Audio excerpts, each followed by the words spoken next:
It feels like the story around temporary protected status for Venezuelan nationals in the U.S. takes another turn almost daily. Oh, absolutely. Right now, we're seeing a really significant legal battle play out. Yeah, this situation with Venezuelan TPS has become incredibly dynamic, and today we're going to try and dissect the core legal arguments that are being presented Okay. and look at what the potential knock-on effects could be and, the various viewpoints that are clashing. Okay, let's get into it.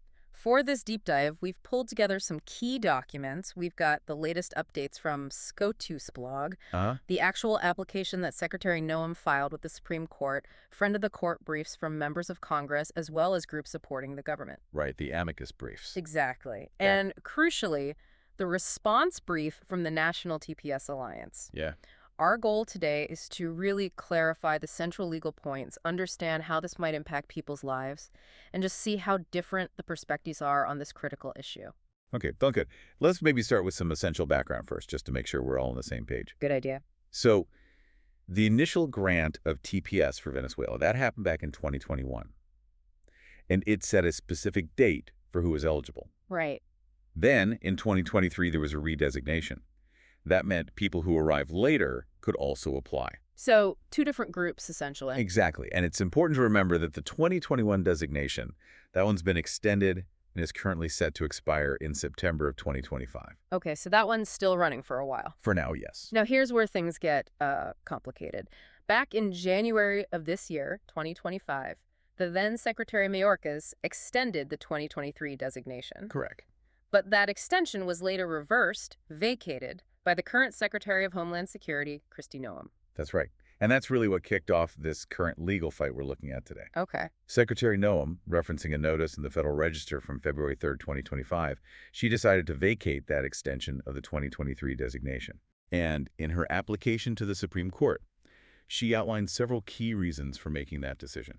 And what were those reasons? What were the main drivers behind that reversal? It sounds like more than just, a routine administrative change. Oh, it wasn't presented as routine.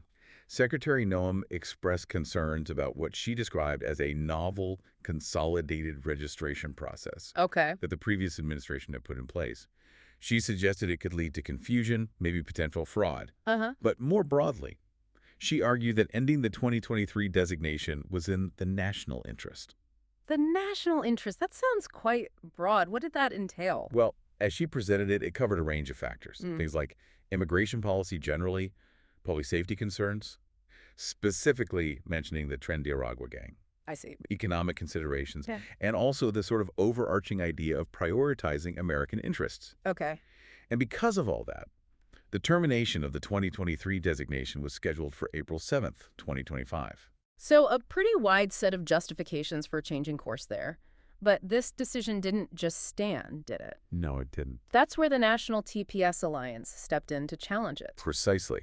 The National TPS Alliance, the NTPSA, along with individuals who would be directly affected, they filed a lawsuit challenging Secretary Noem's actions. And what was their argument? They argued her decision violated the Administrative Procedure Act, the APA, which, sets out how federal agencies have to make rules. Right, the process rules. Exactly. And they also raised concerns about equal protection, questioning whether this decision unfairly targeted a specific group. Okay. And the court? Well, the district court actually agreed with the NTPSA, at least preliminarily. They decided to put Secretary Noem's vacatur and termination on hold. And what was the district court's thinking there? What led them to intervene and stop the government's plan, even temporarily? Well, the court raised a few key points. They questioned whether Secretary Noem even had the inherent authority to unilaterally undo an extension granted by a previous secretary. Ah, so a question of power. A fundamental question of her authority, yes. They also suggested that her decision might have been arbitrary and capricious. Which basically means? In simpler terms, they felt the decision might not have been based on clear reasoning or a careful consideration of the facts and the law. Okay. And furthermore, the court pointed to statements made by Secretary Noem and also by former President Trump as potential evidence that racial bias or animus might have played a role in the decision. Wow. Okay, so that raises those equal protection concerns you mentioned. Exactly.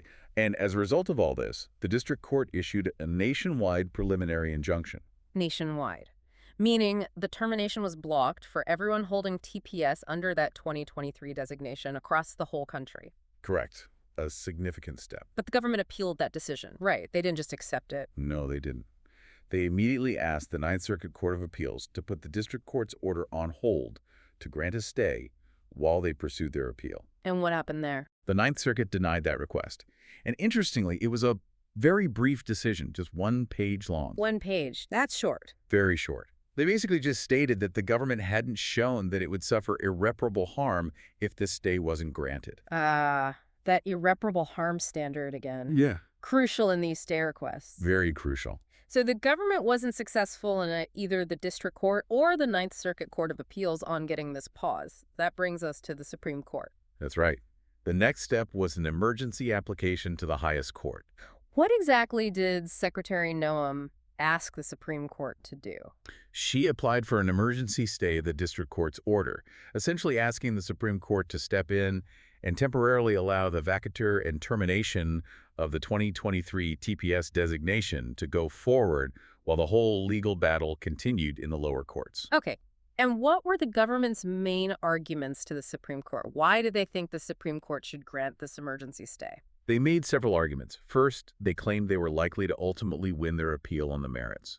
Okay. They argued that a specific part of immigration law, 8 U.S.C. 1254a-b, 5a, actually prevents courts from reviewing the Secretary's decision to designate, or in this case maybe vacate, TPS.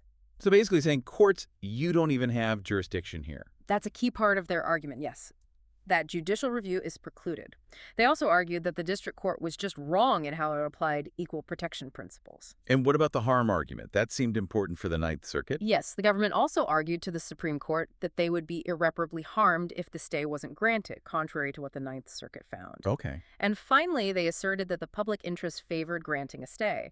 They emphasized, the importance of the executive branch having flexibility in immigration policy and acting in the nation's best interest as they see it. Okay, so that's the government's case to the Supreme Court. What was the National TPS Alliance's response? How did they argue against the Supreme Court stepping in? Well, the NTPSA strongly opposed the government's request. They filed a detailed opposition brief. And their main points. They argued first that the district court's order putting the termination on hold was likely correct on the law, especially regarding Secretary Noem's potential lack of authority to just reverse the extension, and also the seemingly unsupported or arbitrary nature of her decision-making process. And what about the government's argument that courts couldn't review this? They tackled that head-on. The NTPSA argued that judicial review wasn't blocked here because their lawsuit wasn't challenging the underlying assessment of country conditions in Venezuela. Ah, I see. Instead, they argued their challenge was about the Secretary's power and the process she used, whether she had the authority and follow the proper procedures, like the APA. That's a crucial distinction. And what about the potential impact on the people holding TPS? That must have been a big part of their argument. Oh, absolutely. That was central. The NTPSA highlighted the really significant and, frankly, irreversible harm that would happen to TPS holders if the stay were granted and the termination went forward. Like what specifically? Well, immediate loss of work authorization, for one. And the very real risk of being deported back to Venezuela, a country the U.S. government itself has recognized as dangerous. Right. They contrasted this with the government's claims of harm, arguing the government wouldn't suffer any comparable injury if the stay was denied and the district court order remained in place for now. Did they bring in any data? Yes, they did. Yeah. The NTPSA presented data suggesting that Venezuelan TPS holders actually have lower crime rates and higher rates of labor force participation compared to the general U.S. population, kind of pushing back against some of the safety and economic arguments. Interesting. And of course, they reiterated their concerns about potential discriminatory intent behind Secretary Noem's actions, referencing the evidence presented to the district court. It's really striking to see these opposing legal arguments laid out so clearly, especially when you think about the human stakes involved. Definitely. We also mentioned friend of the court briefs, the amicus briefs. Who filed those and what were their key points, briefly? Right, so we saw briefs supporting both sides. On one side, a group of members of Congress filed a brief supporting the NTPSA. Okay. What was their angle? They argue that the executive branch, in their view, was trying to take on power that Congress hasn't actually given it. and also trying to limit the ability of the courts to review government actions. Essentially, an argument about separation of powers. Maintaining checks and balances. Exactly. On the other side, a brief was filed supporting the government's position. And their argument. They argue that the district court made a mistake in finding a potential equal protection violation, claiming the accusations of bias against Secretary Noem were unfounded or, quote, baseless. So even among legal experts and policymakers outside the direct parties, clearly very different interpretations of the law and the facts here. Absolutely. Deep divisions on the legal principles and the implications. Now, let's look at those SCOTUS blog updates we mentioned at the start.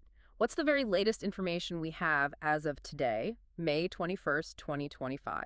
Where does the specific case stand? Okay, so the SCOTUS blog entries from May 19th and 20th, just the last couple of days, give us the most current picture. Interestingly, there's an entry from May 19th that notes the Supreme Court allowed the Trump administration to end protected status for a different group of Venezuelan nationals. Ah, okay, so related but maybe distinct from this specific 2023 designation fight. It seems likely related to earlier TPS actions, yes. But then, the update from May 20th specifically addresses this case, Noem v. National TPS Alliance. And what does it say? It essentially confirms the case is active before the court. The application for the stay has been fully briefed by both sides.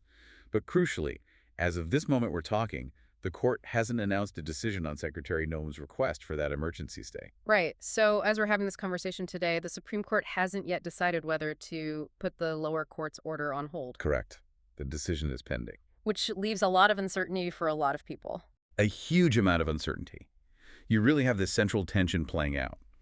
On one side, the government asserting its executive authority over immigration, arguing the secretary's decision shouldn't be second-guessed by courts. And on the other side, you have the NTPSA and others focusing on, due process, the correct interpretation of the TPS law itself, the limits on executive power, and the very real, potentially devastating harm to a vulnerable population if the termination proceeds. So wrapping this up, what are the big takeaways here about the future of TPS for these Venezuelan nationals? It really feels like we're at a critical juncture. We absolutely are. The biggest immediate question, obviously, is what the Supreme Court will do about this stay request. That decision will have immediate, significant consequences for thousands of people. Yeah. Beyond that immediate decision, though, this case raises these broader, really fundamental questions about how the TPS statute works, how much power the executive branch has in this area, and what role the courts should play in reviewing those decisions. And the human element can't be overstated. Absolutely not. It's crucial, I think, for you listening to remember the human impact behind all these complex legal arguments. The lives, the families, the livelihoods hanging in the balance during this period of significant uncertainty. Definitely. It really makes you think about that difficult balance, doesn't it? The balance between national policy, executive authority, and the fundamental rights and well-being of people caught up in these situations. This is definitely a story we'll need to keep following closely. Thanks for breaking down all of this complexity for us. You're welcome. It's an important one to watch.